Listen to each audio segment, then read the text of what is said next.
In life, there are two options: a good open world game and a bad open world game. Companies spend years crafting an expansive map with a sprawling story and a million different side quests to pad out for time. But little did we know, there was a third option, one even harder to make than a good or bad open world game. A mid open world game, where everything is teetering on the line of being not good, but not bad. Just fine.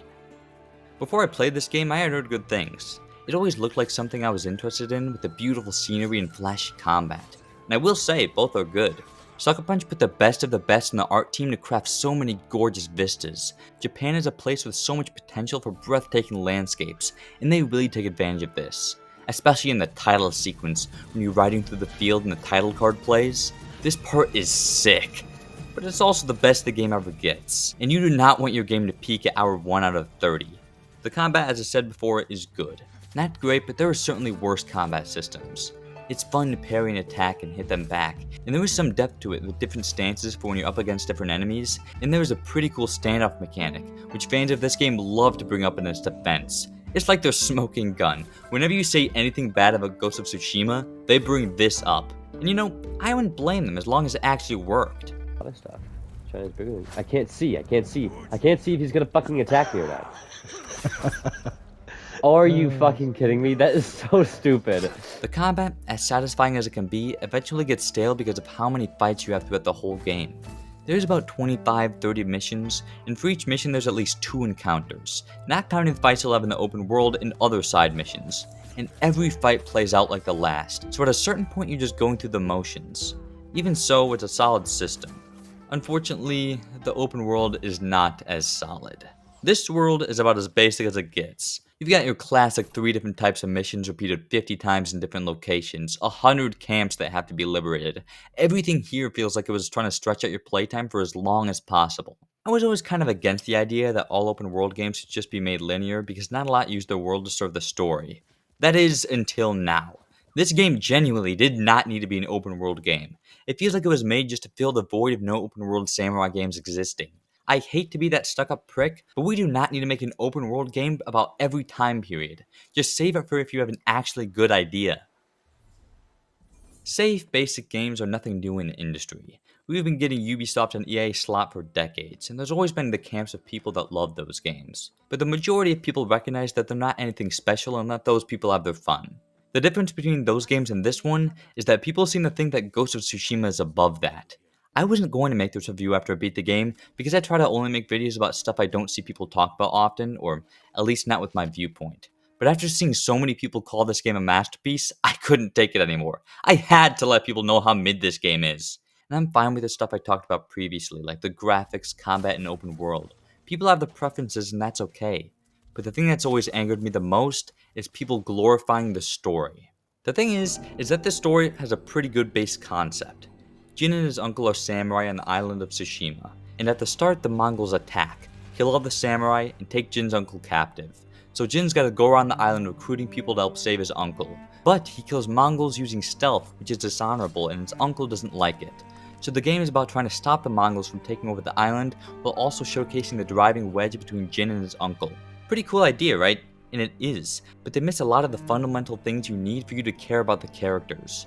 Firstly, nobody has any personality. None at all. They all have their very simple goals and that's it. I don't know anything about Jin other than he wants to save people. I don't know what he likes, what he doesn't like. You can never guess what's going on inside of his head or how he feels about anything. Every moment in the open world is completely silent because he never says anything. The relationships he has with other characters is just saying, if I help you, you have to help me save my uncle. And that's it. He feels like this empty husk of a person.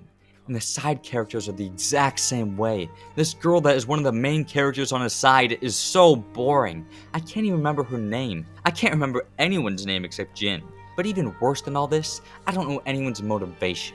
The whole divide between Jin and his uncle is so frustrating, because every time Jin stealth kills some evil Mongols, his uncle gets pissed about honor.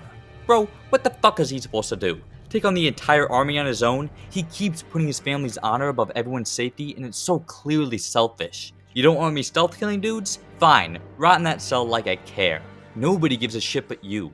We also don't know why Jin is so against following the samurai code. The dichotomy of two characters who want the same thing but are at odds with how to do it is such an interesting dynamic, but it doesn't work if you don't know why they are the way they are. Why is Jin's uncle so obsessed with the samurai code even when every samurai is dead? Why is Jin so against this code? And it's even worse when at the end, you have to face off against your uncle because the other houses make him kill you if he wants to keep being a samurai. Do you know how much of an evil son of a bitch you have to be to kill your only remaining family member who saved the island just so you can be accepted into your fancy warrior club? In this type of situation, you're supposed to be at odds with yourself because you understand both points of view. But I don't understand either, so I'm just like, okay, fine, die, uncle, I don't care.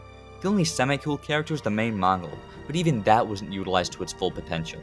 You know how during some story boss fights in games, the boss is taunting you and you kind of have a conversation with him during the battle?